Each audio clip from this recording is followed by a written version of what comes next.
నమస్తే, welcome to Andhraprabha.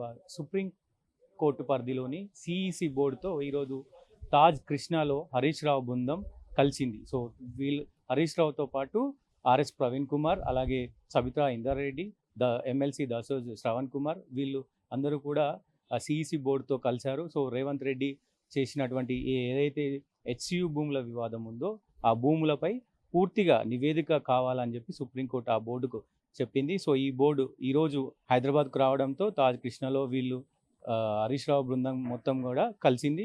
So ఈ ముఖ్యంగా హరీష్ రావు గారు వీళ్ళ బృందం ఏదైతే బీఆర్ఎస్కి సంబంధించిన పార్టీకి సంబంధించిన నాయకులు కలిశారో వాళ్ళు ముఖ్యంగా అసలు హెచ్సియు వివాదంలో జరిగిన పూర్తి నివేదిక వాళ్ళకి ఇచ్చిన పరిస్థితి. సో ఈ నివేదికలో పలు అంశాలపైన హరీష్ రావు గారు అలాగే సబితా ఇందర్ రెడ్డి గారు పెద్ద ఎత్తున వాళ్ళకు అన్ని సూచనలు, అంటే ఎలా ఉండే గతంలో ఎలా ఉండే ఇప్పుడు వీళ్ళు ఏం చేస్తున్నారు అనేది పెద్ద ఎత్తున చర్చించిన విషయం.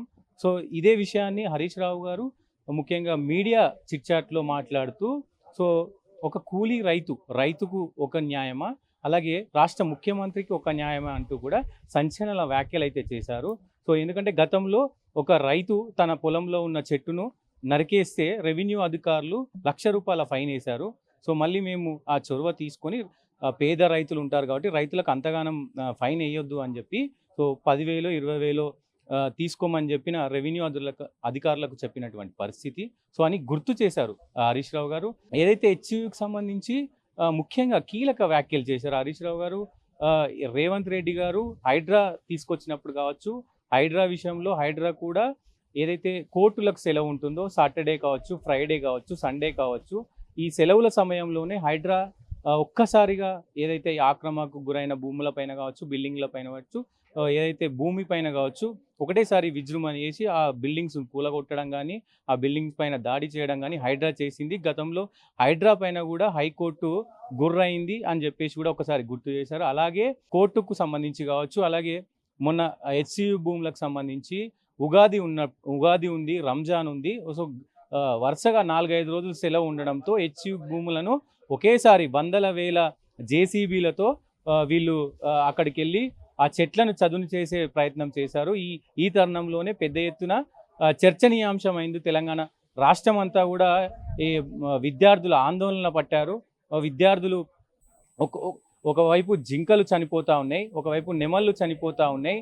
సో దీనికి పరిరక్షణగా ఉండాల్సిన ఏదైతే పోలీసులు మరి ఏం చేస్తున్నారు అని చెప్పి కూడా హరీష్ రావు గారు కామెంట్ చేశారు.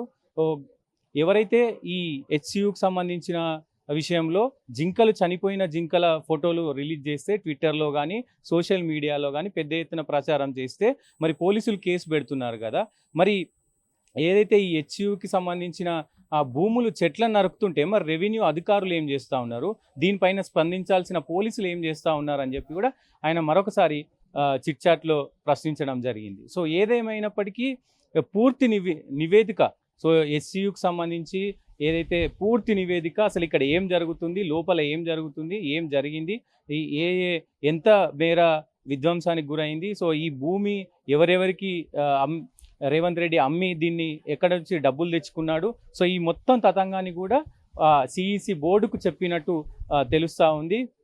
ఇదే విషయంపై హరీష్ రావు గారు ఇంకా చాలా ఉంది. మాకు సుప్రీంకోర్టు ఇచ్చినటువంటి ఏదైతే సుప్రీంకోర్టు తీర్పు ఉందో సుప్రీంకోర్టు మీద, న్యాయస్థానం మీద మాకు 100% నమ్మకం ఉంది, మేము న్యాయస్థానాన్ని నమ్ముతున్నామంటూ కూడా ఆయన వ్యాఖ్యలు చేశారు. ఎక్కడో ఎవరో చిన్న సోషల్ మీడియాలో ఒక పోస్ట్ పెడితే, ఒక జింక చనిపోయిందని పోస్ట్ పెడితే సూమోటో కేసులు పెడుతున్నారు పోలీసులపై. మరి ఈడెందుకో పెట్టరు సూమోటో కేసులు, ఈడెందుకు పెట్టరు సూమోటో కేసులని అడుగుతున్నా డీజీపీని. ఏం డీజీపీ గారు, ఇవాళ సోషల్ మీడియాలో ముఖ్యమంత్రిని ఒక మాట అంటనో, ఒక జింక చనిపోయిందంటనో, ఒక వాస్తవాలను సోషల్ మీడియాలో పోస్ట్ చేస్తే అర్ధరాత్రి పూట వచ్చి ఆడవాళ్ళు అని కూడా చూడకుండా జైళ్ళలో పెడుతున్నారే. మరి ఇక్కడ పర్యావరణ సమతుల్యం దెబ్బతీస్తూ, క్రిమినల్ నెగ్లిజెన్స్కు పాల్పడుతూ, వేలాది చెట్లను నరుకుతూ, మూగ జీవాలను చావుకు కారణమైనటువంటి వాళ్ళ మీద ఎందుకు సూమోటో కేసు పెట్టరు? ఎందుకు పోలీస్ డిపార్ట్మెంట్ పనిచేయదు? చట్టం కళ్ళు మూసుకుందా అని చెప్పి నేను అడుగుతా ఉన్నా. చట్టానికి అందరూ సమానమే కదా. లాస్ట్లో మన హైకోర్టు కూడా చెప్పింది, హైడ్రా విషయంలో శనివారం ఆదివారాల రోజులు మీరు కూల్చే ప్రయత్నం చేయొద్దు, శనివారం ఆదివారం చూసి మీరు డిస్ట్రక్షన్ చేయొద్దు అని మన రాష్ట్ర హైకోర్టు కూడా స్పష్టమైన తీర్పు హైడ్రా విషయంలో అన్ని విషయాల్లో ప్రభుత్వానికి చెప్పింది. దాన్ని కూడా ఈరోజు ఉల్లంఘించారు హైడ్రా విషయంలో.